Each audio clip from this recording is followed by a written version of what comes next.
바빌론의 시민들은 모두가 한마음이 되었다. 길거리는 승리의 감격을 나누는 사람들로 발디딜 틈이 없었고 지난 4주 동안 그들을 짓누르던 압박감에서 벗어나 승리의 기쁨을 마음껏 발산시켰다. 아름다운 벨타워에서도 승리의 불꽃이 활활 타올랐으며 푸른 연기 기둥이 하늘을 향해 치솟아 오르며 바빌론의 승리를 만방에 알렸다. 바빌론의 성벽이 바빌론의 풍요를 약탈하고 그 시민들을 노예로 삼으려던 사악한 적의 공격을 격퇴시킨 것이다. 바빌론은 완벽한 보호장치를 갖추고 있었기에 수세기 동안 풍요를 누리며 건재할 수 있었다. 만일 바빌론의 성벽이 약했더라면 그처럼 오랜 기간의 풍요가 가능할 수 있었을까? 바빌론의 성벽은 어딘가에 보호받고 싶은 인간의 욕망을 상징적으로 보여주는 좋은 예이다. 보호받고 싶은 욕망은 인간의 본능이기도 하다. 세상은 점점 강팍하게 변해가고 있다. 그리고 지금 그 어느 때보다도 우리를 지켜줄 제도적 장치가 필요한 때이다. 다행히 우리는 그런 목적에 합당한 제도적 장치를 계속해서 발전시켜왔다. 그것이 무엇일까? 바빌론의 성벽처럼 우리를 안전하게 지켜줄 제도적 장치가 무엇일까? 정답은 보험이다. 또 당신의 이름으로 준비된 저금 통장이다. 그리고 안전한 투자이다. 이 셋을 철저하게 준비한다면 비극이 갑자기 문을 열고 들어와 당신을 지옥불에 내던지더라도 당신은 안전할 수 있을 것이다. 바빌론의 성벽처럼 우리를 안전하게 지켜줄 제도적 장치를 마련하라. 바빌론의 낙타상인. 굶주림이 짙어질수록 정신은 맑아진다. 굶주림이 깊어질수록 음식 냄새에 민감해진다. 아주레의 아들 타르카드는 이렇게 생각했다. 타르카드는 꼬박 이틀을 굶어야 했다. 어떤 집 정원 너머에서 몰래 딴 조그만 무화과 열매 2개가 이틀 동안 먹은 음식 전부였다. 그러나 3개째를 따려는 순간 얼굴에 핏발을 잔뜩 세운 여자가 뛰쳐나오는 바람에 죽도록 뛰어서 도망쳐야 했다. 타르카드는 내친김에 시장까지 달렸지만 그 여자의 새된 목소리가 여전히 귓가에서 맴돌며 사라지지 않았다. 덕분에 시장 좌판에 널린 탐스러운 과일을 몰래 낚아채고 싶은 유혹에서 간신히 벗어날 수 있었다. 바빌론의 시장에 그처럼 먹을 것이 많을 줄이야. 하찮게 보이는 것들조차 그렇게 향기가 짙을 줄이야. 타르카드는 새삼스레 깨달았다. 아쉬운 마음을 달래며 시장을 나서서 여인숙으로 돌아가던 길에 하필이면 식당 앞을 지나가게 되었다. 혹시 아는 사람이라도 있을까? 타르카드는 신락 같은 희망을 갖고 식당 안을 훔쳐보았는데 혹시 동전 한 잎이라도 빌려줄 사람이라도 있을까? 동전 한 잎이라도 있다면 고약한 여인숙 주인도 내게 어색한 미소를 지어줄 텐데. 이렇게 넋을 잃고 식당 안을 훔쳐보는 동안 타르카드는 가장 만나고 싶지 않은 얼굴과 정면으로 마주치고 말았다. 바로 낙타 상인인 다바시르였다. 그가 돈을 빌린 많은 사람들 중에서 다바시르는 이상하게도 그에게 부담스럽게 느껴졌다. 물론 그의 잘못이었지만 돈을 갚겠다고 몇 번이고 약속했는데 한 번도 그 약속을 지킨 적이 없었기 때문이다. 다바시르는 그를 보는 순간 얼굴이 환히 밝아지며 소리쳤다. 타르카드구먼, 잘 만났네. 내가 자네를 얼마나 찾아다녔는 줄 아나? 한 달 전에 빌려준 동전 2잎을 언제 갚을 건가? 또 그 전에 빌려준 은화 한 잎은 언제 갚을 건가? 자네를 이렇게 만나게 해주다니 하늘이 도왔구만. 지금 당장 돈을 갚게. 나도 그 돈을 쓸 때가 있으니까. 타르카드는 얼굴이 벌겋게 달아오르며 말을 더듬거렸다.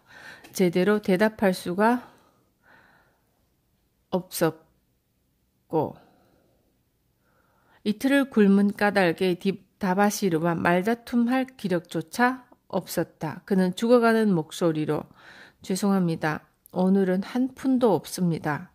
죄송하지만 아저씨께 갚을 돈이 없습니다. 다바시르는 여전히 타르카드를 윽박질렀다. 그래? 옛 친구의 아들이란 정분 때문에 내가 곤경에 빠졌을 때 도와주었는데 이제 와서 갚을 돈이 없다고?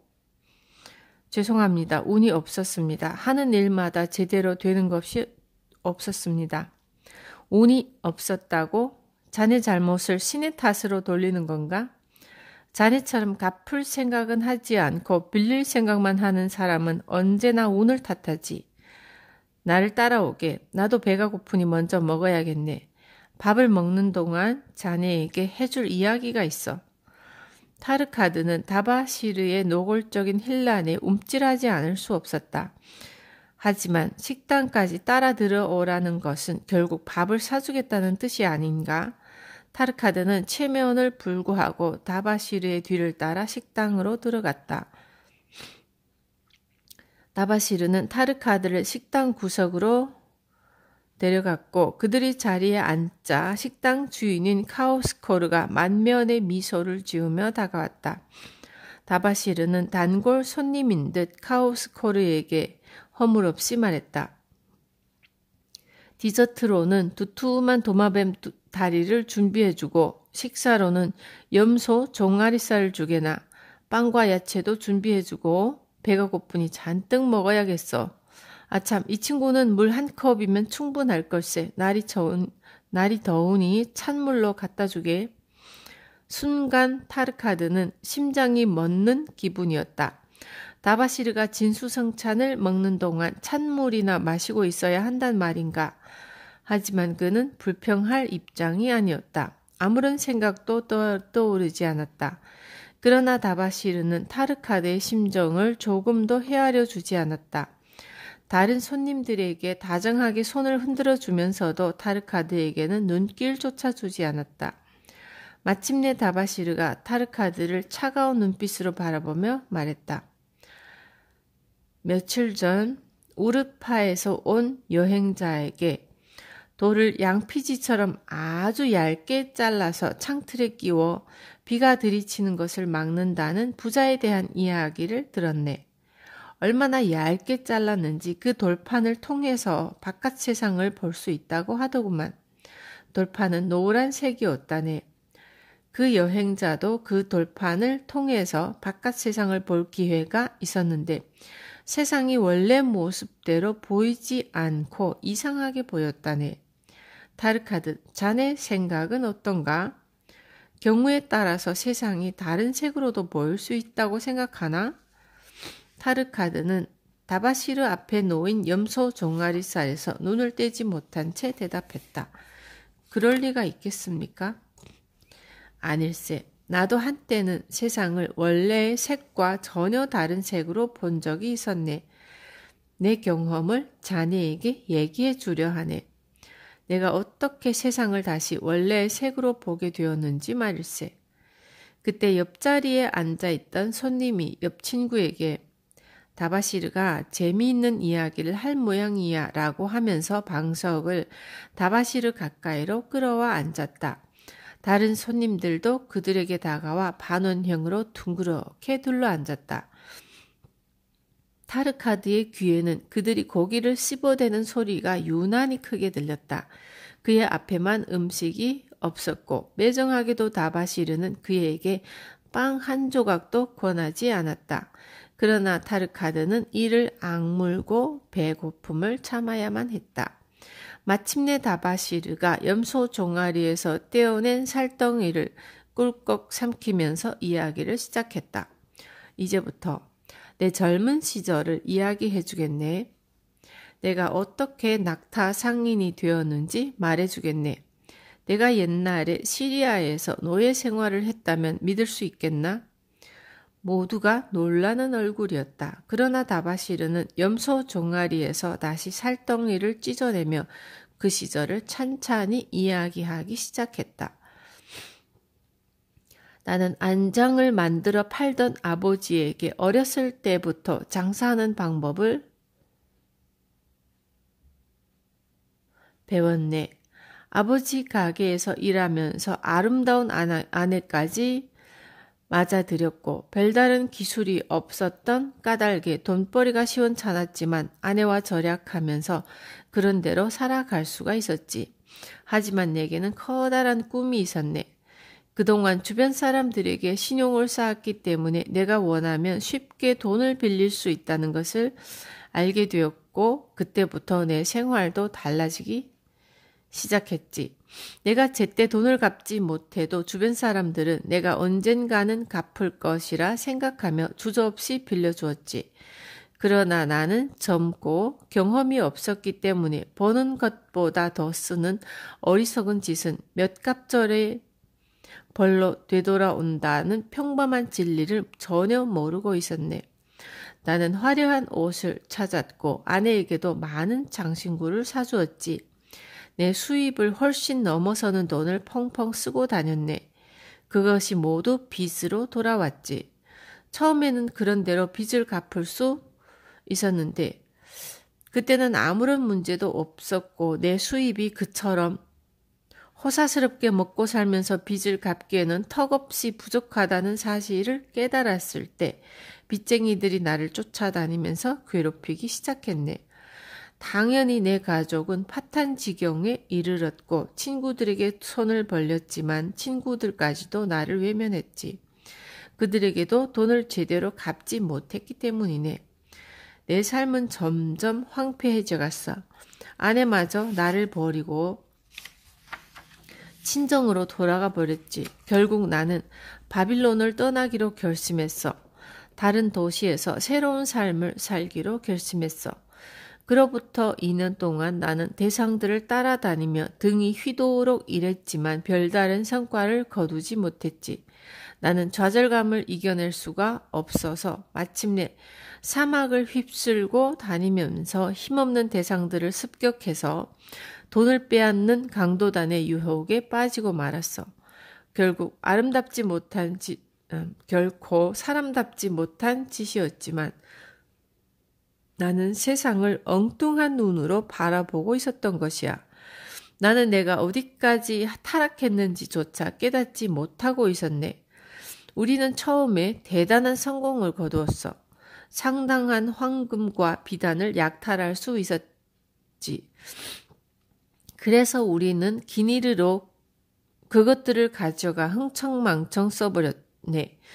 그러나 신이 우리 편일 수는 없었어. 두 번째 습격에서 우리는 그다지 운이 좋지 않았네. 대상을 습격해서 물건을 빼앗기는 했지만 그 대상이 허위를 요청한 원주민들과 한바탕 싸움을 벌여야 했네.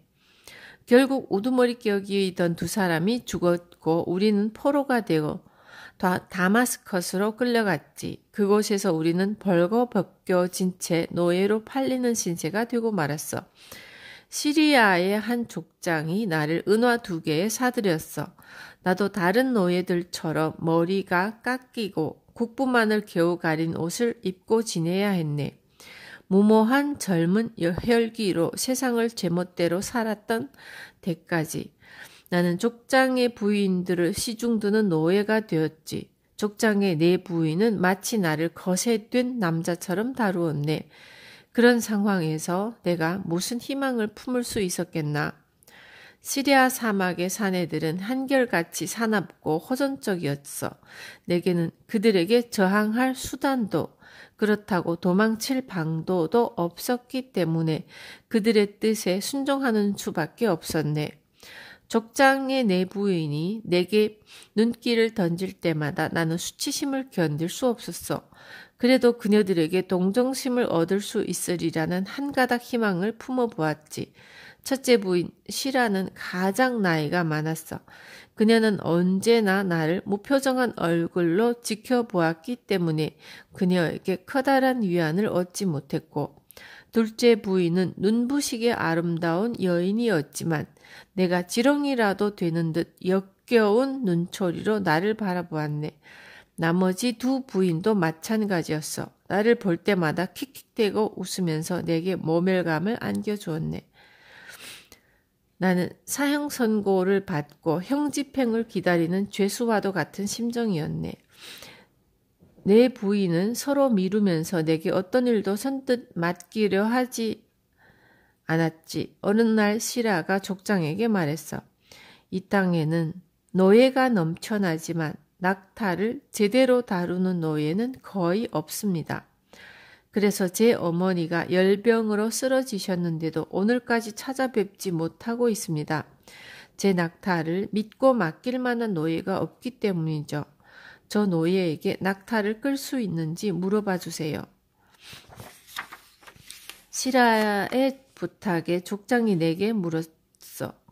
낙타에 대해 아는 것이 있느냐? 나는 내심 무척 기뻤지. 그러나 속내를 애써 감추면서 대답했습니다. 저는 낙타를 무릎 꿇게 할 수 있습니다. 낙타를 달래가며 오랫동안 여행할 수도 있고요. 마구까지도 고칠 수 있습니다. 똑똑한 노예로구먼. 시라, 당신만 괜찮다면 저놈에게 당신 낙타를 맡기구려. 그래서 나는 시라의 낙타를 돌보는 노예가 되었고 바로 그날 그녀를 낙타에 태우고 그녀의 친정까지 먼 여행길에 나섰어. 여행하는 중에 나는 그녀와 많은 이야기를 나누었어. 그래서 나는 태어날 때부터 노예가 아니라 바빌론에서 안장을 만드는 떳떳한 자유시민의 아들이었다고 말했고, 하지만 그녀가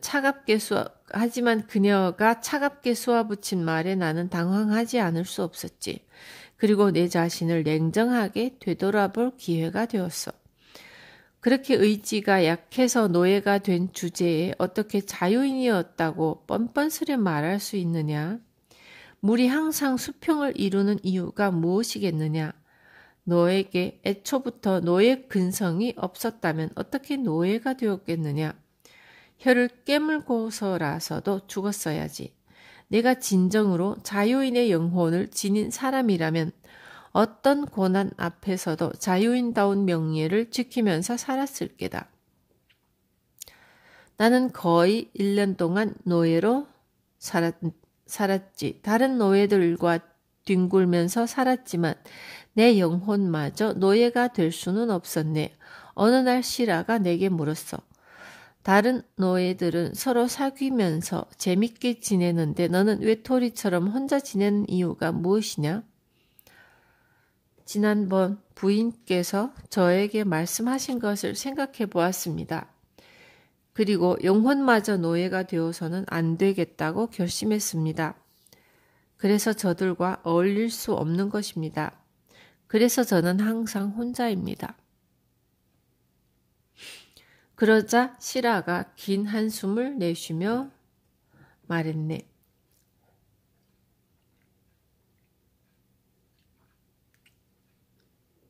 나와 똑같은 신세로구나. 나는 결혼하면서 상당한 지참금을 갖고 왔단다. 족장도 그 지참금이 탐나서 나와 결혼했지. 하지만 족장은 나를 사랑하지 않는다. 모든 여자가 바라는 것이 무엇이겠느냐? 남편이 사랑이 아니겠느냐? 하지만 족장은 나를 원하지 않는다. 게다가 내가 아기를 낳을 수 없기 때문에 내게는 아들도 없고 딸도 없기 때문에 이처럼 외롭게 살아가야 한단다. 내가 남자라면 노예가 되느니 차라리 죽음을 택할 것이다. 그때 나는 시라에게 물었네. 저를 어떻게 생각하십니까? 여전히 영혼까지 노예인 사람이라 생각하십니까? 아니면 자유인의 영혼을 지닌 사람이라 생각하십니까? 그러자 그녀는 대답을 피하며 엉뚱한 것을 물었지. 그래, 내가 바빌론에서 진 빚을 갚을 생각이 있느냐? 물론입니다. 하지만 방법이 없습니다. 내가 세월을 그냥 흘려보내면서 빚을 갚으려는 아무런 노력도 하지 않는다면 그것도 노예의 영혼에서 벗어나지 못한 증거이다. 자존심도 없는 비열한 인간일 뿐이다. 정당하게 진 빚도 갚지 못하는 사람을 누가 존중해 줄 수 있겠느냐? 시리아에서 노예로 살고 있는 제가 무엇을 할 수 있겠습니까? 멍청한 놈. 평생 동안 시리아에서 노예로 살려 하느냐? 저는 멍청하지 않습니다. 그럼 증명해 보아라. 어떻게 말입니까? 바빌론의 왕을 보거라. 적을 맞아서 온갖 방법을 동원해서 전력을 다해서 싸우고 있지 않느냐? 내 적이 무엇이겠느냐? 내 빚이 바로 내 적이다. 그 빚 때문에 바빌론에서 쫓겨나온 것이 아니냐. 빚을 갚지 않는다면 빚은 눈덩이처럼 불어나기 마련이다. 적을 그대로 내버려 두면 그 적이 점점 강해지는 것이나 마찬가지다. 남자답게 적과 맞서 싸우거라. 적과 맞서 싸워 이길 수 있다는 자신감을 가져라. 언제나 존경받는 시민이 되겠다고 다짐하거라. 하지만 내게는 그런 적과 맞서 싸울 용기가 없었다. 내 자존심을 내팽개친 대가가 무엇이냐? 결국 이곳 시리아의 노예로 잡혀오지 않았느냐? 시라의 신랄한 지적에 내 자신을 돌이켜보지 않을 수 없었네. 물론 가슴까지 노예가 된 것은 아니라고 변명도 해보았지만 그것을 증명해 보일 방법이 없었지. 그러나 사흘 후 나는 다시 시라 앞에 불려갔어. 내 어머니께서 다시 편찮으시다는 소식을 들었다. 가장 좋은 낙타 둘을 준비하도록 하거라. 긴 여행을 해야 하니까 물도 충분히 준비해야 할 게다. 먹을 것은 하네가 따로 준비해 줄 거다. 나는 낙타에 안장을 얹었고 하녀가 마련해 준 먹을 것도 완벽하게 챙겼다. 하루를 꼬박 가야 할 먼 거리였기 때문이다. 나는 시라가 탄 낙타를 몰았고 하녀는 먹을 것과 마실 것을 실은 낙타를 타고 뒤따라왔다. 밤이 어둑해서야 우리는 시라의 친정에 도착할 수 있었다. 그날 밤 시라는 하녀가 없는 틈을 타서 내게 물었지. 다바시르, 내 영혼은 자유인이냐 노예냐? 물론 자유인입니다. 그러자 시라는 심각한 얼굴로 말했다. 그렇다면 지금이 그것을 증명해 볼 기회이다. 지금쯤 족장도 술에 취해 있을 것이고 그 병사들도 인사불성일 것이다. 이 낙타를 데리고 당장 떠나거라. 도망치거라. 이 가방을 받거라. 이 가방에는 족장의 옷이 들어있다. 이 옷을 입고 변장한다면 어렵지 않게 이 땅을 벗어날 수 있을 게다. 내 걱정은 말거라. 내가 병든 어머니를 돌보는 틈에 내가 낙타를 훔쳐 달아났다고 하면 될 테니까. 부인께서는 정말 족장의 부인다우십니다. 감사합니다. 부인의 행복을 마음속으로라도 빌어드리겠습니다. 그러나 시라는 씁쓸해한 미소를 지으며 대답했다. 행복이 내게도 찾아오겠느냐? 이 먼 땅에서 행복을 찾는 사람에게도 행복이 찾아오겠느냐? 어서 떠나거라. 물도 부족할 텐데 앞으로 먼 길을 걸어야 할 게다. 너를 지켜달라고 사막의 신께 기도해주마. 나는 더 이상 망설일 이유가 없었지. 그녀의 따뜻한 마음에 감사를 표한 후 어둠을 타고 탈출을 시도했네. 사막에 대해서 아는 것이 별로 없었지만 바빌론의 방향을 어렴풋이 짐작할 수는 있었지. 계속해서 언덕을 넘고 사막을 건너야 했고 그때 나는 2마리의 낙타를 끌고 탈출했어. 나는 밤새 낙타를 끌고 걸었지. 낙타까지 훔쳐서 달아난 노예에게 가해질 형벌이 어떤 것인지 알고 있었기 때문에 나는 죽을 힘을 다해서 걷고 또 걸었네. 다음 날 오후 늦게 나는 폐허처럼 변해버린 마을에 도착했어. 사막처럼 사람이 살 수 없는 땅으로 변해버린 버려진 마을이었어. 울퉁불퉁한 돌조각들과 밤새 싸웠던 까닭에 충성스러운 낙타들의 발바닥은 피범벅이었어.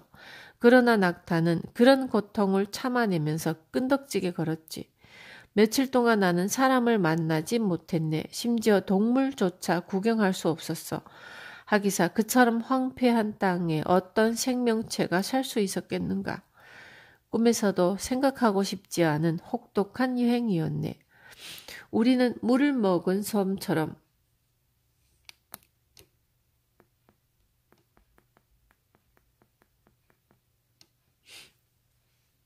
우리는 어디 갔어? 물을 먹은 솜처럼 무거워진 발을 힘겹게 떼면서 한 걸음씩 나아갔네. 그렇게 며칠을 걷고 또 걷고 먹을 것도 마실 것도 없었어. 뜨거운 태양열을 그처럼 증오한 때가 없었네. 아흐레째 되던 날 밤 나는 작은 산기슭에 도착했지. 도저히 산을 올라갈 수 없을 것만 같아서 그 자리에 주저앉고 싶었네. 그 황폐한 땅에서 죽을 것만 같았지. 결국 나는 그 자리에 드러누워 버렸어. 그리고 깊은 잠에 빠져버렸네. 아침 햇살이 따갑게 내려쬐 때야 겨우 눈을 뜰 수 있었고 나는 힘겹게 몸을 일으키고 주변을 둘러보았지. 시원한 아침 공기가 정신을 맑게 해주었어. 그러나 낙타들은 여전히 기운을 차리지 못한 모습이었어. 게다가 그곳은 바위와 모래와 가시덤불로 뒤덮인 버려진 땅이었네. 그런 곳에서 먹을 것과 마실 물을 어찌 바랄 수 있었겠는가. 죽음처럼 적막감만 흐르는 땅에서 마침내 삶의 종지부를 찍어야 한단 말인가. 그럴 수는 없었지. 이렇게 결심하자 내 정신은 더욱 맑아졌네. 피곤에 지친 육체는 중요한 것이 아니었어. 입술이 갈라지고 피까지 흘렀지만 그것도 중요한 것이 아니었지. 혀가 바싹 마르다 못해 퉁퉁 부어 올랐지만 그런 것도 역시 중요하지 않았네. 지독한 굶주림도 참기 힘들었지만 노예로 지낸 시간을 생각한다면 얼마든지 견딜 수 있었어. 나는 저 멀리 지평선을 바라보면서 내 자신을 냉철하게 돌이켜보았네. 내가 영혼까지 진정 자유인이라 할 수 있을까?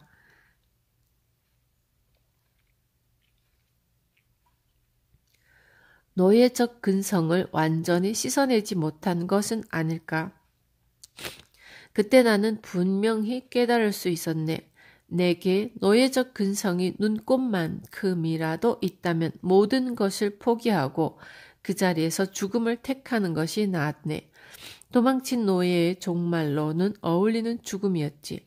하지만 내가 영혼까지 자유인이라 자부한다면 어떻게 해야 할까? 그랬지. 어떤 수를 써서라도 바빌론으로 돌아가 나를 믿었던 사람들에게 돈을 갚아야 했어. 나를 사랑했던 아내에게 행복을 되돌려주고 내 부모에게도 달라진 아들의 모습을 보여주어야 했지. 내가 바빌론을 떠난 이유가 무엇이냐? 빚 때문이 아니냐? 결국 내가 이겨야 할 적은 빚이다. 시라는 나를 이렇게 꾸짖었지. 사실이었네. 그런데 내가 왜 사람다운 삶을 포기했던 것일까? 친정으로 돌아가려는 아내를 왜 붙잡지 않았을까? 그때 이상한 일이 일어났어.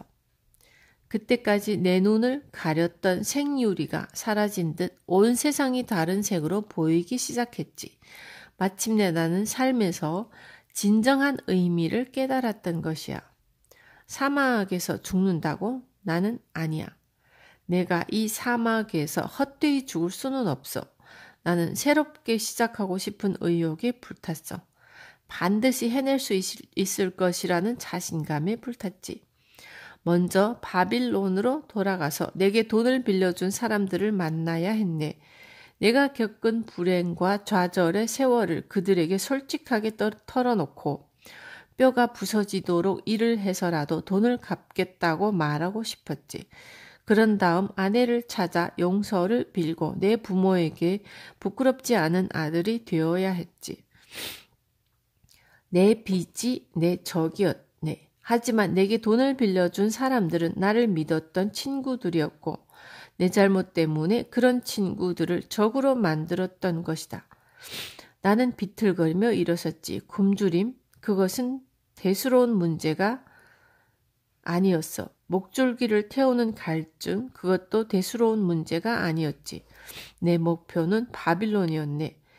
내가 적으로 만든 친구들에게 진정한 자유인으로 거듭 태어난 내 모습을 보여주고 싶었어. 이런 생각에 짜릿한 전율감이 온몸에서 느껴졌지. 낙타들의 충혈된 눈동자도 내 결의에 찬 목소리에 한결 밝아지는 듯 했네. 그들은 몇 번이고 쓰러지면서도 안간힘을 다해서 일어섰고 그들은 불굴의 의지력을 보여주며 북쪽으로 한 걸음씩 내디뎠지. 그리고 마침내 우리는 물을 찾아낼 수 있었어. 새파란 풀과 열매가 있는 땅을 지나가게 되었던 것이야. 그리고 자유인의 영혼이 우리를 인도하듯이 바빌론까지 이어지는 길을 찾아낼 수 있었네. 결국 마음가짐이 문제였어. 내가 노예적 근성에서 벗어나지 못했더라면 노예에 불과한 내가 무엇을 할 수 있겠어? 라는 체념에서 어떤 결실을 얻을 수 있었겠는가? 다바시르는 타르카드에게 눈길을 주며 물었다. 타르카드, 자네는 어떤 사람인가? 자네의 굶주린 배 때문에 세상이 원망스럽기만 한가? 아니면 오히려 정신이 맑아지지는 않는가? 잃어버린 자존심을 되찾고 싶은 마음은 없나? 세상을 원래의 색대로 볼 수 있겠나? 엄청난 빚이겠지만 그 빚을 모두 갚고 바빌론의 올바른 시민으로 다시 태어나고 싶지 않나? 타르카드의 눈가에 눈물이 맺혔다. 그는 다바시르 앞에 무릎을 꿇고 앉아 비장한 목소리로 말했다. 아저씨, 고맙습니다. 저에게 새로운 눈을 뜨게 해주셨습니다. 이제야 깨달았습니다. 저도 진정한 자유인이 되겠습니다. 그들을 지켜보고 있던 한 사람이 다바시르에게 물었다. 다바시르, 하지만 바빌론에 돌아와서 그 많은 빚을 어떻게 갚았나? 다바시르가 대답했다. 뜻이 있는 곳에 길이 있는 법일세. 진정한 자유인이 되겠다고 결심하자 길이 보였지. 바빌론에 돌아온 즉시 내게 돈을 빌려주었던 사람들을 하나씩 찾아다니면서 용서를 구했네. 반드시 갚을 테니 지켜보아 달라고. 대부분이 흔쾌히 내 청을 들어주었지. 물론 내게 욕을 해댄 사람들도 있었지만 과거와 달라진 내 모습에 도와주겠다고 약속하는 사람들도 있었고 실제로 적잖은 사람들이 내게 커다란 도움을 주었네. 특히 대금업자인 마톤이 발벗고 나서서 도와주더군. 내가 시리아에서 낙타를 돌본 것을 알고서는 나를 낙타 상인인 네바투르에게 소개시켜 주었으니까 그에게 많은 것을 배웠거든. 낙타에 대한 모든 것을 배웠네. 그를 도와 일하면서 번 돈으로 빌린 돈을 조금씩 갚아 나아갔지. 그렇게 모든 빚을 청산했을 때 내 기분이 어땠겠나. 아마 자네들은 상상조차 못할 걸세. 다바시르는 염소 종아리에서 눈길을 돌리고 부엌을 향해 큰 소리로 말했다. 카오스코르, 왜 그리 눈치가 없는가? 고기가 차갑게 식었자는가? 다시 데워오게. 그리고 타르카드에게도 먹을 것을 좀 갖다 주게. 오늘은 내 옛 친구의 아들과 배가 터지도록 먹어봐야겠네. 이렇게 다바시르의 이야기는 끝이 났다. 뜻이 있는 곳에 길이 있다는 진리를 깨달음으로써 그는 새로운 삶을 살 수 있었다. 진정한 자유인의 의미를 깨달을 수 있었다. 당신도 경제적 곤경에서 벗어나 성공하고 싶은가? 당신을 부자로 만들어줄 마법의 주문이라도 바라는가? 그렇다면 이 진리를 마음속에 새기고 진정한 자유인의 길을 걸어라. 뜻이 있는 곳에 길이 있다.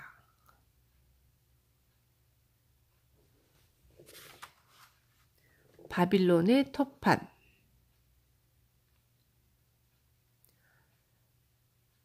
노팅엄 대학교 세인트 스위친스 컬러지 뉴워크 온 트렌드 노팅엄. 와우. 교수님께 바빌론 유적지에서 교수님께서 최근에 발굴하신 5개의 토판이 오늘에야 도착했습니다. 동봉하신 교수님의 편지도 잘 받았습니다. 토판을 받고 가슴이 설레었습니다. 저는 몇 시간을 꼼짝 않고 앉아서 토판에 새겨진 글을 번역하기 시작했습니다. 교수님의 편지에 곧바로 답장을 드려야 했지만 토판의 번역을 완전히 끝낸 다음에 보내려고 이제야 답장을 드리게 되었습니다. 토판은 아무런 손상 없이 무사히 도착했습니다. 교수님께서 꼼꼼하게 포장해서 보내주신 덕분입니다. 토판에 어떤 내용이 쓰여 있는지 아시게 된다면 교수님도 저희만큼이나 놀라실 것입니다. 교수님도 아라비안 나이트와 같은 낭만적인 모험 이야기가 씌여 있을 것이라 생각하시겠죠? 그러나 전혀 다른 글이었습니다. 다바시르란 사내가 빚을 갚기 위해서 했던 일이 자세히 씌여 있습니다. 5,000년 전의 세계가 지금과 조금도 다르지 않았다는 사실을 저에게 깨우쳐준 글이었습니다. 교수님, 토판을 해석하면서 제가 어떤 생각을 했는지 아십니까? 토판이 나를 꾸짖고 있는 기분이었습니다. 저도 어엿한 대학 교수이기 때문에 웬만한 것들에 대해서는 상당히 알고 있다고 자부하며 살았습니다. 그러나 바빌론의 먼지 속에서 찾아낸 토판은 저에게 새로운 눈을 뜨게 해주었습니다. 저를 짓누르는 빚에서 벗어나 얄팍한 지갑을 황금으로 채우는 혁신적인 방법을 가르쳐 주었습니다. 저도 한번 바빌론의 토판이 가르쳐준 방법대로 살아볼 생각입니다. 오늘날에도 그 방법이 효과가 있을지 실험해 볼 생각입니다. 교수님의 발굴에 커다란 성과가 있기를 바랍니다. 안녕히 계십시오. 알프레드 슈루스버리 고고학과 교수. 첫 번째 토판. 다바시르는 시리아에서 노예로 살고 있었지만 내 고향 바빌론에 돌아가 많은 빚을 갚고 부자가 되겠다는 결심으로 탈출을 감행했다. 그 후로 나는 그 결심을 한시도 잊은 적이 없었다. 오늘 하루에는 보름달이 떠 있다. 그래서 나는 그 원대한 꿈을 성취하기 위한 계획을 토판에 새겨두고 잠시도 잊지 않으려 한다. 대금업자인 절친한 친구 마톤의 지혜로운 조언에 따라 나는 자세한 계획을 세웠다. 내 빚을 청산함과 동시에 자존심을 되찾고 부자가 되기 위한 계획이다. 다시 말해서 내 꿈과 희망인 3가지 목표가 담긴 계획이다. 첫째는 풍요롭고 행복하게 살겠다는 목표이다. 이 목표를 달성하기 위한 최선의 방책은 내 수입의 일화를 무조건 저축하는 것이다. 이 방법의 필요성에 대해서 마토는 이렇게 설명해 주었다. 저금통에 쓰고도 남을 금화와 은화를 두둑히 지닌 사람은 가족에게 충실하고 왕에게도 충성스러운 사람이다. 저금통에 몇 푼의 동전을 지닌 사람은 가족에게 무관심하고 왕에게도 무관심한 사람이다. 빈 저금통을 가진 사람은 가족에게 불성실하고 왕에게도 불충한 사람이다. 게다가 심성까지 강팍한 사람이다. 따라서 성공을 원한다면 일정한 몫의 돈을 꾸준히 저축해야 한다. 그래야 저금통을 살찌울 수 있다. 그때는 당신도 가족에게 사랑을 베풀고 왕에게 충성할 수 있을 것이다. 둘째는 내게 다시 돌아온 아내에게 아름다운 옷을 입히고 넉넉한 생활비를 주겠다는 목표이다. 마톤의 조언에 따르면 이 목표가 아내의 자존심을 지켜주면서 내 결심을 굳건히 지켜나갈 수 있는 최선의 방책이었다.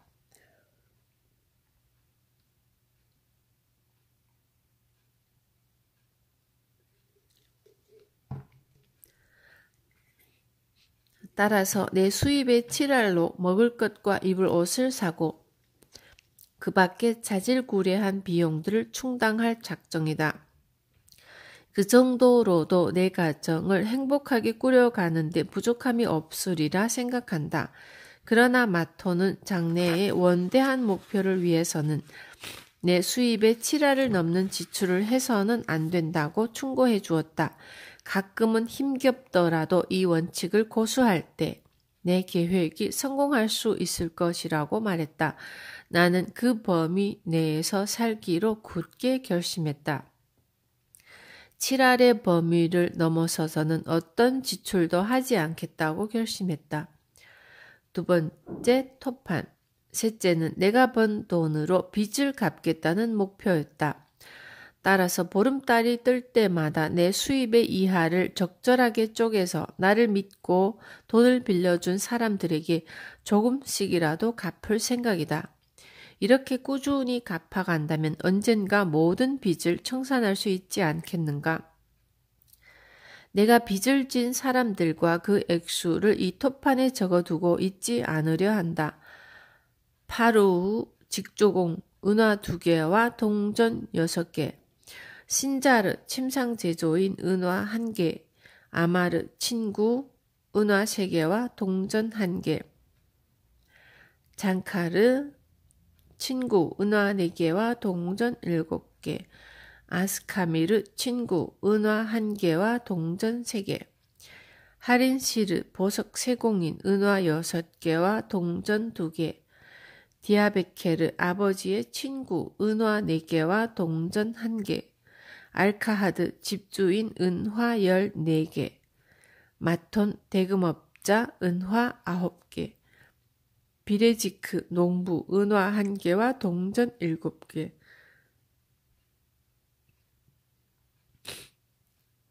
세 번째 토판. 내 빚을 모두 합하면 은화 119개와 동전 141개이다. 이 엄청난 빚을 갚을 방법이 없었기 때문에 나는 아내까지 친정으로 돌려보냈고 다른 도시에서 돈을 벌어볼 생각으로 고향을 떠났었다. 그러나 그 결과는 참혹할 뿐이다. 시리아의 노예로 팔려가는 수모까지 겪어야 했다. 마톤이 내가 버는 돈으로 빚을 조금씩 갚아 나갈 수 있다는 사실을 알려주었을 때 내가 빚을 피해서 달아났던 것이 얼마나 무모한 짓이었던가를 깨달았다. 마톤의 조언대로 나는 채권자들을 하나씩 찾아다니면서 내 사정을 솔직하게 설명했다. 지금은 갚을 돈이 없지만 내게 일할 능력이 있으므로 매달 버는 돈의 이하를 모든 채권자들에게 공평하게 갚겠다고 약속했다. 그들이 끈기 있게 기다려준다면 언젠가 모든 빚을 반드시 청산하겠다고 굳게 약속했다.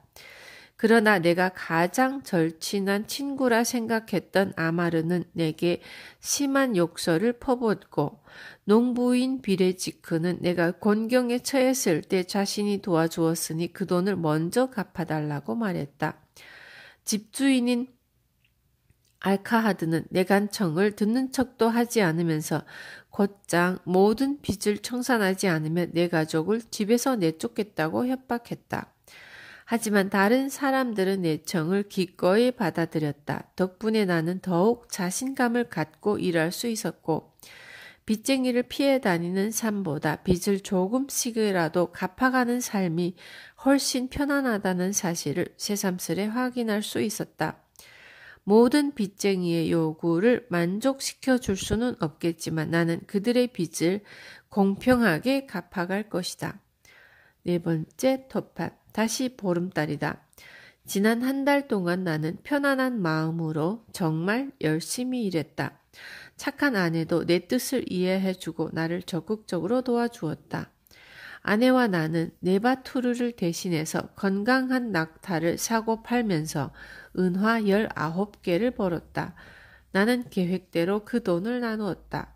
우선 1알을 따로 떼어서 저축하고 7알은 아내에게 생활비로 주었다. 그리고 남은 2알은 채권자들에게 공평하게 나눠주었다. 아마르에게 빚을 갚으러 갔을 때 그가 때마침 집에 없어서 그의 부인에게 돈을 맡겼다. 비레지크는 적은 돈이 남아 무척이나 기뻐하며 내 손에 입맞춤까지 해주었다. 알카하드는 여전히 불만스러운 얼굴로 돈을 빨리 갚으라고 재촉했다. 그래서 나는 나를 괴롭히지 않고 편하게 해준다면 더 빨리 갚을 수 있을 것이라고 대꾸해 주었다. 물론 다른 사람들은 나를 반갑게 맞아주며 내 노력을 칭찬해 주었다. 결국 한 달을 노력한 대가로 나는 은화 4개만큼의 빚을 줄일 수 있었다. 게다가 무일푼이었던 내 은화를 2개나 지닌 작은 재산가가 될 수 있었다. 그것만으로도 나는 하늘에 떠있는 기분이었다. 다시 보름달이 되었다. 지난달에도 열심히 일했지만 성과는 괜찮았다.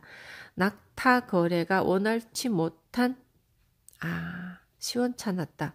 낙타 거래가 원활치 못한 탓이었다. 은화 11개가 총 수입이었다. 그러나 아내와 나는 실망하지 않았다. 좋은 옷을 입지 않고 풀로 연명하더라도 원래의 계획대로 돈을 나누었다. 우선 1알을 따로 떼어 저축했고 7알을 생활비로 아내에게 주었다.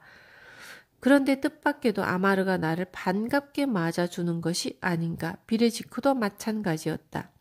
알카하드는 푼돈이라며 화를 냈지만 내가 푼돈이어서 불만스러우면 돌려달라고 말하자 비열한 웃음을 흘리면서 내게 화해를 청했다. 물론 다른 사람들은 예전과 다름없이 나를 반겨주었다. 다시 보름달이 떴다. 무척이나 만족스러운 한 달이었다. 운이 좋게도 건강한 낙타들을 만날 수 있어서 무려 은화 42개를 벌 수 있었다. 덕분에 아내와 나는 괜찮은 옷과 신발까지 살 수 있었다. 오랜만에 염소고기와 닭고기를 배불리 먹을 수 있었다. 게다가 채권자들에게도 모두 은화 8개를 갚을 수 있었다. 하지만 알카하드는 여전히 불만스러운 얼굴이었다. 빚에서 벗어날 수 있는 최선의 방책이었다. 또한 우리만의 재산을 축적할 수 있는 최선의 방책이었다. 내가 토판에 기록을 남기기로 결심한 이후로 3달이 지났다. 매달 수입의 1알을 저축했다. 아내에게는 수입의 7알을 주었다. 때로는 힘겨운 삶이었지만 이 원칙에서 벗어나지 않았다. 그리고 남은 2알을 채권자들에게 충실하게 갚았다. 지금 내 저금통에는 21개의 은화가 있다. 비록 적은 돈이지만 이것은 내가 얼굴을 똑바로 들고 친구들과 떳떳하게 지낼 수 있게 해주는 원동력이다. 아내도 성실하게 가정을 꾸려간다. 아내에게 어울리는 옷도 살 수 있다. 지금 우리는 다시 신혼부부처럼 행복하게 살고 있다. 노예였던 인간을 떳떳한 자유인으로 만들어준 이런 계획의 가치를 어찌 말로 표현할 수 있겠는가? 5번째 토판. 다시 보름달이 떴다. 내가 이 토판을 작성한 지 꽤나 오랜 시간이 지났다. 벌써 12달이 지났다. 하지만 오늘은 내가 기록을 반드시 남겨야 하는 날이다. 바로 오늘 내 빚을 모두 청산했기 때문이다. 착한 아내와 내가 목표를 달성했기에 커다란 잔치라도 벌이고 싶은 날이기도 하다. 오늘 채권자들을 찾아갔을 때 오랫동안 기억해야 할 많은 일들이 일어났다.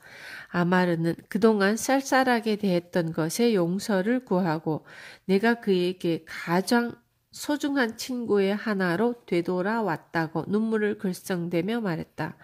알카하드도 그렇게 퉁명스럽지만은 않았다. 오히려 이렇게 말해주었다.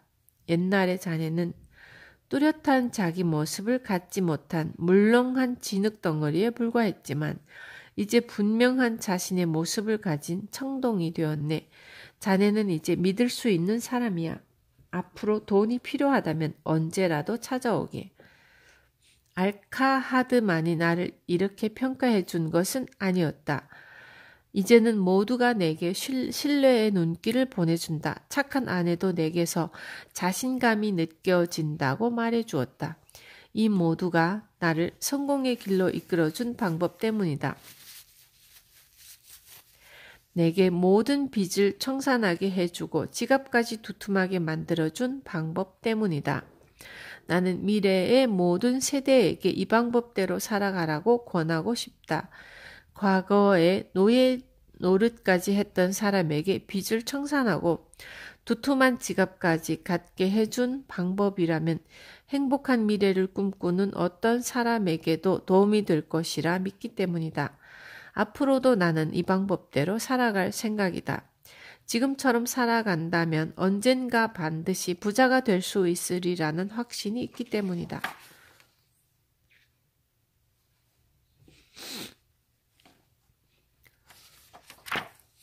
교수님께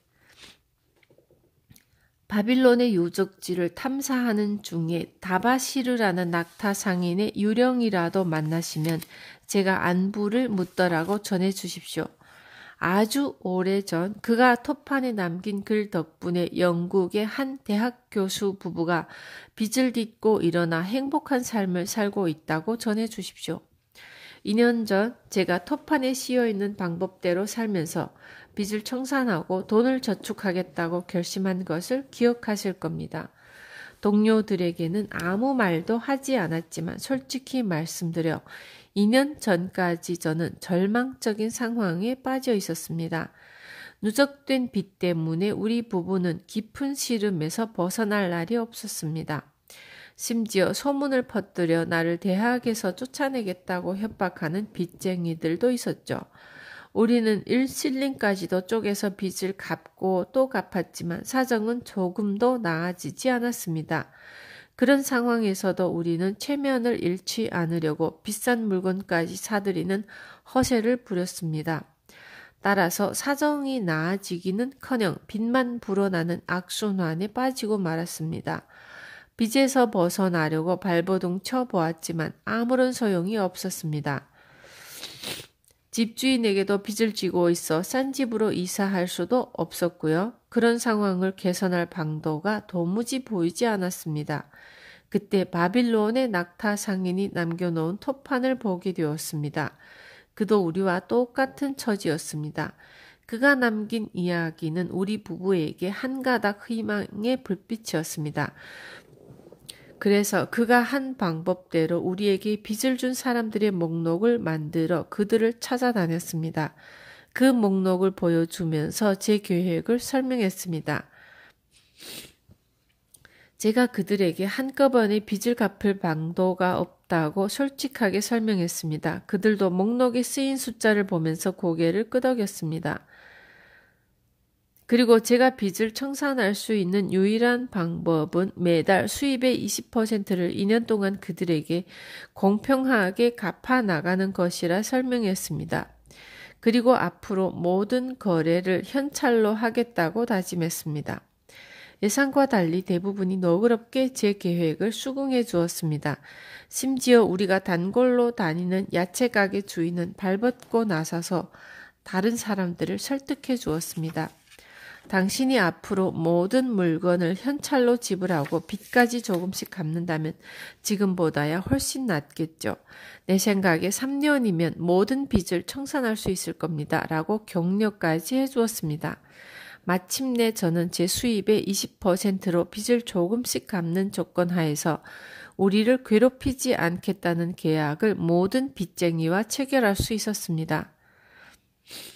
물론 우리는 제 수입의 70%만으로 생활을 꾸려가기로 계획을 세웠습니다.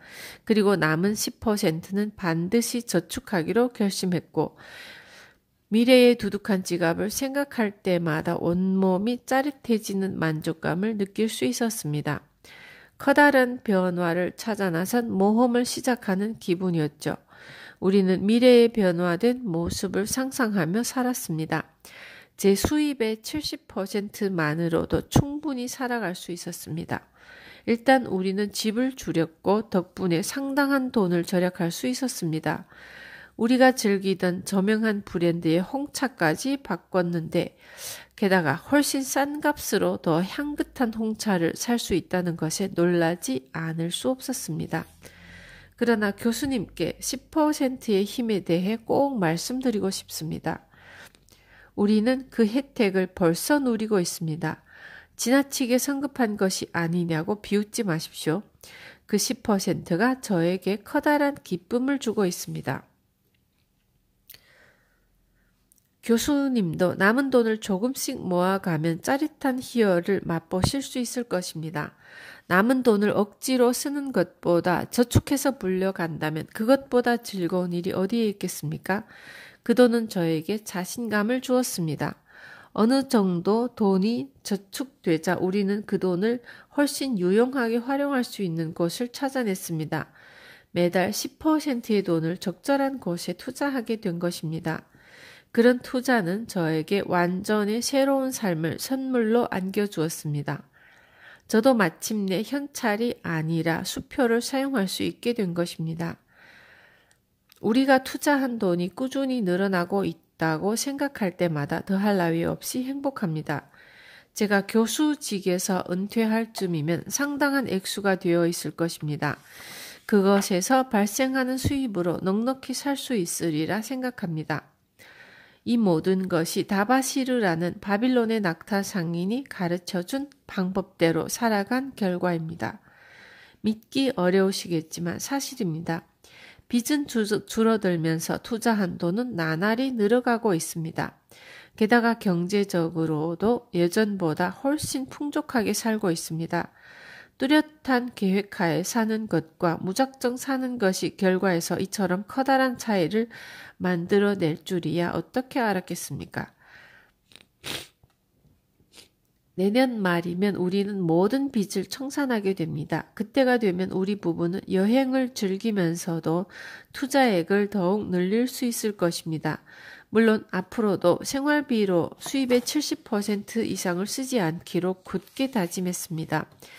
제가 다바시르란 낙타 상인에게 개인적으로 감사하는 이유를 교수님도 짐작할 수 있을 것이라 생각합니다. 그는 우리 부부를 지옥에서 구해준 은인이었습니다. 그는 알고 있었습니다. 그는 미래에도 자신과 같은 사람들이 있을 것이란 사실을 알고 있었습니다. 그는 자신이 겪은 경험을 후세 사람들에게 전해주고 싶었던 것입니다. 그래서 토판에 그 기록을 남겨두는 힘겨운 작업을 마다하지 않았던 것입니다.